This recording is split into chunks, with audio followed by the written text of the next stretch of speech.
उत्कल बनाम कौशल ओडिशा आम माँ नुहे कौशल होउची आम प्रकृत माँ।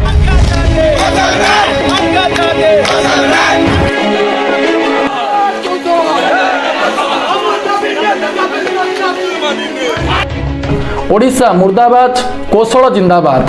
दर्शक बंधु विगत किछि दिन हैला ओडिशा एवं कौशल को नहीं दुई विभाजन बा विभाजन करिया पई विभिन्न प्रकार आंदोलन एवं प्रतिवाद सामना को आसुछि। आमे ओडिशा संगे केबे नथिलु 36 मसिया 48 मसिया हमको मिसई थिले दीर्घ 7-8 दशक धरी करी हमको प्रशासनिक न्याय दे पाइले नहीं। हम भाषा साहित्य संस्कृति हमर अर्थनीति को विकलांग करदेले।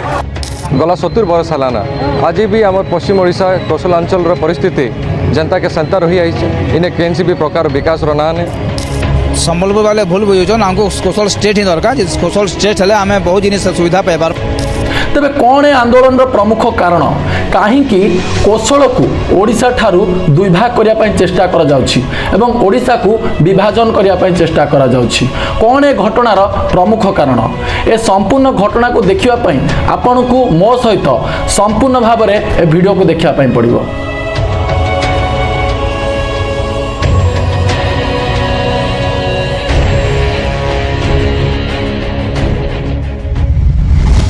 दर्शक बंधु ए विवाद को जानिया हेले आमको सर्वप्रथम इतिहास पृष्ठा को लेउटाइबा पड़िबो। दर्शक बंधु ए कौशल शब्दटी आसिला केउठू आमको सर्वप्रथम ए घटना को बुझिया पड़िबो। जेतेबेले 1936 मसीहा एप्रिल 1 तारिख आम ओडिशा एक स्वतंत्र ओडिशा प्रदेश मान्यता पाइला। दर्शक बंधु ता पूर्वर ओडिशार अनेक ना थिला जेमती कि ओडिशार सर्वप्रथम यहाँ ओर्ध देश कहुला पर कलिंग कहुला तापर किछि समय यहाँ उत्कल कहुला तापर किछि समय ओडिशार ना कौशल थिला एवं तापर ओडिशा हेतला एवं वर्तमान आमे जहाको आम ओडिशा बोली कहूचे। तो दर्शक बंधु कलिंग युद्ध परे परे अर्थात 261 बीसी परे जेतेबेले ओडिशार गोटे सीमा लंघी रहितला पश्चिम ओडिशा सहित बा उत्तर प्रदेश सहित एक अंचल ओडिशा सहित जोड़ी ही रहितला एई अंचलटी साधारणतः कौशल बोली कहा जाउथला। सेतेबेले ओडिशार कौनसी प्रकार व्यक्तिगत अंचल नथिला बा ओडिशा कौनसी स्वतंत्र प्रदेश मान्यता पाई नथिला। आमर बरपुत्र माने गंगाधर मेहेर, फकीरमोहन सेनापति, मधुसूदन दास, गोपबंधु दास एमती आमर अनेक बरपुत्र माने उत्कल एवं ओडिया भाषा पाई आंदोलन करी ओडिशा को एक स्वतंत्र राज्यर मान्यता देथिले एवं भाषा भित्तिक राज्य भाव में आमे भारत रे सर्वप्रथम मान्यता पाइथिलु एवं ओडिशा को एक स्वतंत्र प्रदेश मान्यता दिया जायथिला। तबे 25टी गणजात ओडिशा सहित मिसिथिला एवं एक स्वतंत्र ओडिया भाषा हिसाब रे आमे स्वाधीनतार बाटो फिटला ओडिशा को आम भारत दरबार रे एक ऑफिशियल लैंग्वेज सहित एक स्वतंत्र प्रदेश मान्यता देथिलु। किंतु दर्शक बंधु तापर एमती कौन हैला जोथि पई कि ए आंदोलन मुंड टेकिला। दर्शक बंधु पश्चिम ओडिशार भाषाभाषी बा कौशली भाषाभाषी लोकंकर कहिबा कथा जे सेमानकु जेतेबेले ओडिशा सहित मिसा जाइथिला सेतेबेले कमिटमेंट करा जाइथिला जे पश्चिम ओडिशार विकास हेबो। क्रमशः सेमानकर कहिबा कथा जे उत्तर ओडिशार विकास हैला एवं पश्चिम ओडिशार विकास करा गला नाही।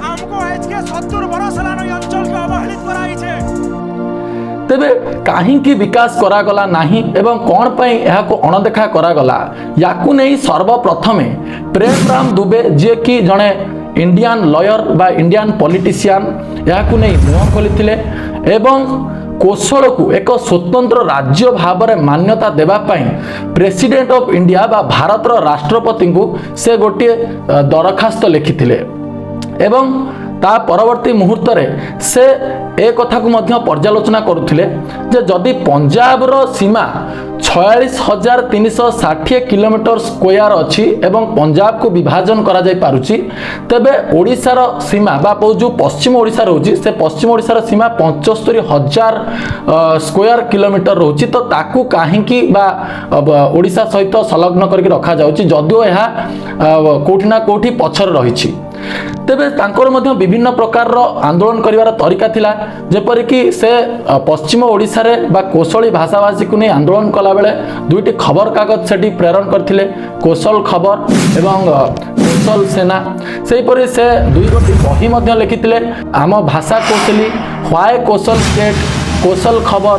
ତେବେ ଦର୍ଶକ ବନ୍ଧୁ 2005 ମସିହାରେ ବିଭିନ୍ନ ପ୍ରକାରର ସଂଗଠନ ଏହା ସହିତ ଯୋଡ଼ି ହୋଇଥିଲା, ଯେମିତିକି କୋଶଲ କ୍ରାନ୍ତି ଦଳ, କୋଶଲ ଏକତା ମଞ୍ଚ, କୋଶଲ ପାର୍ଟି, ଓଡ଼ିଶା ସଂସ୍କୃତି ମଞ୍ଚ, କୋଶଲ ରାଜ୍ୟ ସଂଘର୍ଷ ସମିତି, ବୀର ସୁରେନ୍ଦ୍ର ସାଏ ମଞ୍ଚ।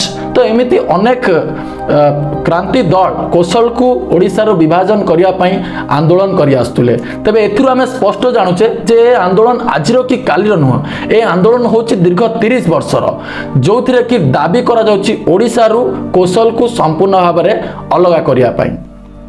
ତେବେ ଦର୍ଶକ ବନ୍ଧୁ ଯଦି ଆମେ ବିଭାଜନକୁ ବା ଏ ବିଭାଜନର ବାର୍ତ୍ତାକୁ ଲକ୍ଷ୍ୟ କରିବା, ତେବେ ତିନିଟି ସେକ୍ଟରକୁ ଆମକୁ ନଜର ଦେବା ପାଇଁ ପଡ଼ିବ।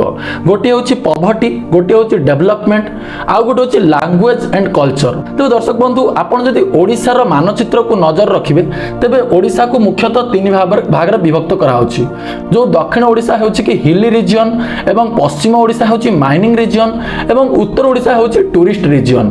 ଏବଂ ଯଦି ଆମେ ପଭର୍ଟିର ଡାଟାକୁ ଦେଖିବା, ଦର୍ଶକ ବନ୍ଧୁ ପଭର୍ଟିର ଡାଟାକୁ ଆପଣ ଦେଖନ୍ତୁ, କୋଷ୍ଟାଲ ଲାଇନରେ ପଭର୍ଟି 19% ଥିଲାବେଳେ, ସାଉଦର୍ନ ରିଜିଅନରେ 46% ଏବଂ ନର୍ଦର୍ନ ରିଜିଅନରେ 36% ରହିଛି। ଯଦି ସାଉଦର୍ନ ରିଜିଅନରେ 46% ପଭର୍ଟି ଲାଇନ୍ ରହିଛି, କ'ଣ ସେମାନେ ଆଉ ଗୋଟିଏ ରାଜ୍ୟ ଡିମାଣ୍ଡ କରିବେ କି? ଆଉ ଗୋଟିଏ ପଟେ ସେମାନେ କହୁଛନ୍ତି ଯେଉଁ ଆର୍ଟ ଆଣ୍ଡ କଲଚର କଥା ରହୁଛି, ଯେମିତିକି ସମ୍ବଲପୁରୀ ଯେଉଁ ଆମର ଶାଢ଼ୀ ରହିଲା, ସମ୍ବଲପୁରୀ ଭାଷା ରହିଲା, ସମ୍ବଲପୁରୀ ଗୀତ ରହିଲା, ଏହାକୁ ପ୍ରାଧାନ୍ୟତା ଦିଆଯାଉନି, ଯେଉଁଥିପାଇଁ କି ଆମେ ଗୋଟେ ସ୍ୱତନ୍ତ୍ର ଷ୍ଟେଟ୍ କରିବୁ ଏବଂ ଏହାକୁ ପ୍ରାଧାନ୍ୟତା ଦିଆଯିବ। ବନ୍ଧୁ ଏମିତି ଯଦି ଦେଖିବା, ଆମ ଓଡ଼ିଶାରେ ଅନେକ ପ୍ରକାରର ଭାଷାଭାଷୀ ଲୋକ ରହୁଛନ୍ତି, ଯେମିତିକି ଆମର ମୟୂରଭଞ୍ଜର ଛଉ ନୃତ୍ୟ ହେଲା, କୋରାପୁଟରେ ଆମର କୋରାପୁଟି ନୃତ୍ୟ ହେଲା, ବା ବିଭିନ୍ନ ପ୍ରକାରର ଆମର ଲୋକଗୀତ ରହିଲା। ଆମେ କ'ଣ ସବୁ ଗୀତକୁ ଯଦି ଏମିତି ପ୍ରାଧାନ୍ୟତା ଦେବା, ତାହେଲେ ଆମ ଓଡ଼ିଶା ତ ବିଭିନ୍ନ ପ୍ରକାରର ଷ୍ଟେଟ୍ ବା ବିଭିନ୍ନ ପ୍ରକାର ରାଜ୍ୟରେ ବିଖଣ୍ଡିତ ହେଇଯିବ। ତେଣୁ ଏହା କ'ଣ କରାଯିବା ଉଚିତ କି? ତେବେ ଆଉ ଯଦି ବନ୍ଧୁ ଆମେ ନଜର ପକାଇବା, ତେବେ LK ଆଡ଼ବାନୀ ଯିଏକି ଭାରତର ପ୍ରଧାନମନ୍ତ୍ରୀ ଥିଲେ, ଏ ଆନ୍ଦୋଳନ ଚାଲିଥିଲା ସେତେବେଳେ ସେ ପଶ୍ଚିମ ଓଡ଼ିଶା ଆସିଥିଲେ ଏବଂ ସେଠି ଏଇ ଯେଉଁ ଆମର ଆନ୍ଦୋଳନକାରୀମାନେ ତାଙ୍କୁ ଗୋଟେ ମେମୋରାଣ୍ଡମ୍ ଦେଇଥିଲେ ଏବଂ ସେ ମେମୋରାଣ୍ଡମ୍ ପରେ LK ଆଡ଼ବାନୀ ନିଜର ମତ ରଖିଥିଲେ ଯେ ଯଦି ଆପଣମାନେ ଓଡ଼ିଶା ଠାରୁ ଅଲଗା ହେବା ପାଇଁ ଚାହୁଁଛନ୍ତି, ତେବେ ଏହାର କିଛି ଗୋଟେ ପ୍ରୋସେସ୍ ରହିଛି, ଯେମିତିକି ଆମ ଭାରତୀୟ ସମ୍ବିଧାନରେ ରହିଛି। ଧାରା 3A ଅନୁସାରେ ବା ଧାରା 3K ଅନୁସାରେ ଯଦି ଗୋଟେ ଷ୍ଟେଟ୍ର ବାଉଣ୍ଡରୀ ବଢ଼ାଯାଏ ବା ଗୋଟେ ଷ୍ଟେଟ୍କୁ ଅଲଗା କରାଯାଏ ଆଉ ଗୋଟେ ଷ୍ଟେଟ୍ ଠାରୁ, ତେବେ ସର୍ବପ୍ରଥମେ ଏହାକୁ ବିଧାନସଭାରେ ପାରିତ କରିବା ପାଇଁ ପଡ଼ିବ ଏବଂ ତାପରେ ରାଜ୍ୟସଭା ଏବଂ ତାପରେ ଲୋକସଭାରେ ପାରିତ ହେଲା ପରେ ଏହା ସମ୍ପୂର୍ଣ୍ଣ ଭାବରେ ବିଭାଜନ ହୋଇପାରିବ। ତେଣୁ ବିଧାନସଭାରେ ପାରିତ ହେବାକୁ ହେଲେ ପ୍ରତ୍ୟେକ ବିଧାୟକ ମାନଙ୍କର ଏଥିରେ ସଂଯୋଗୀକରଣର ଆବଶ୍ୟକତା ରହିଛି। ଏବଂ ପଶ୍ଚିମ ଓଡ଼ିଶାର ଯେଉଁ ଲୋକଙ୍କର କଥା କହିବା, ଯଦି କେବଳ ଲୋକଙ୍କର କଥା ତ କହିଲେ ହେବ ନାହିଁ, ଯେଉଁମାନେ ଜନପ୍ରତିନିଧି ସେମାନେ ଏ କଥାକୁ ବା ଏ ଇସ୍ୟୁକୁ ସାମ୍ନାକୁ ନେଇକି ଆସିବା ଦରକାର। ବୋଧେ ହୁଏ କୋଉଠି ନା କୋଉଠି ଯେଉଁ ନେତାମାନେ ରହିଛନ୍ତି ଏମାନେ କେବଳ ଗୋଟେ କୋଶଳ କାର୍ଡ଼ ଖେଳୁଛନ୍ତି ବା ଭୋଟ ହାତେଇବା ପାଇଁ କୋଶଳର ନାଁ ନେଉଛନ୍ତି ଏବଂ ପରବର୍ତ୍ତୀ ମୁହୂର୍ତ୍ତରେ ଯେତେବେଳେ ଇଲେକ୍ସନ ଜିତୁଛନ୍ତି ସେତେବେଳେ ଏ କୋଶଳ ବା ଏ ପଶ୍ଚିମ ଓଡ଼ିଶାର ଯେଉଁ ଉନ୍ନତି କଥା ଚିନ୍ତା କରୁନାହାନ୍ତି। ଓଡ଼ିଶା ପ୍ରଦେଶରେ ମିଶିବା ପାଇଁ ଆନ୍ଦୋଳନରେ ସାମିଲ ହେଇଥିଲେ, କିନ୍ତୁ ଓଡ଼ିଶାରେ ମିଶିକିରି ଆମର ସବୁଥିରୁ ବଡ଼ ଭୁଲ ହେଲା ଆମେ ଓଡ଼ିଶା ପ୍ରଦେଶରେ ମିଶିଲୁ।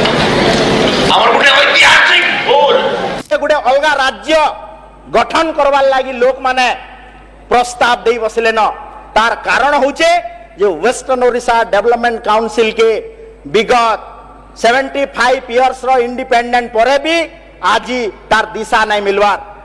सरकार आसिले भी पश्चिम ओडिशा को अवहेलित अवस्था अच्छी अवहेला करुँच बहिमातृक मनोभाव प्रदर्शन करुँच एवं से बारंबार मु विधानसभा कही गणमाध्यम को भी कही एभली मनोभाव जदि चालू रहे ताले ओडिशा दुई भाग हो। दर्शक बंधु आप थोड़े चिंता करंतु जदि पश्चिम ओडिशार विकास दरकार तेबे सेठिकार नेतांकर डिमांड कौन रहा दरकार जे आम पश्चिम ओडिशार जो जिनिस नाही आमे ताकू आनी आम पश्चिम ओडिशार करेबू जड़े जनप्रतिनिधि हिसाब से मोर प्रथम कर्तव्य रहिबो जे मु मो अंचलर विकास करिबी ना कि मु मो अंचलर लोकन को मतैबी जे आपण माने आसंतु मिसंतु आमे आम स्टेट को डिवाइड करबा एवं आम स्टेट डिवाइड हो गले नेता माने बा जो माने आंदोलन करूछन्ती आमानकर फायदा हबो आमे गोटे मंत्री किंबा कोनोसी गोटे बड़ पदवी पाई जिबा।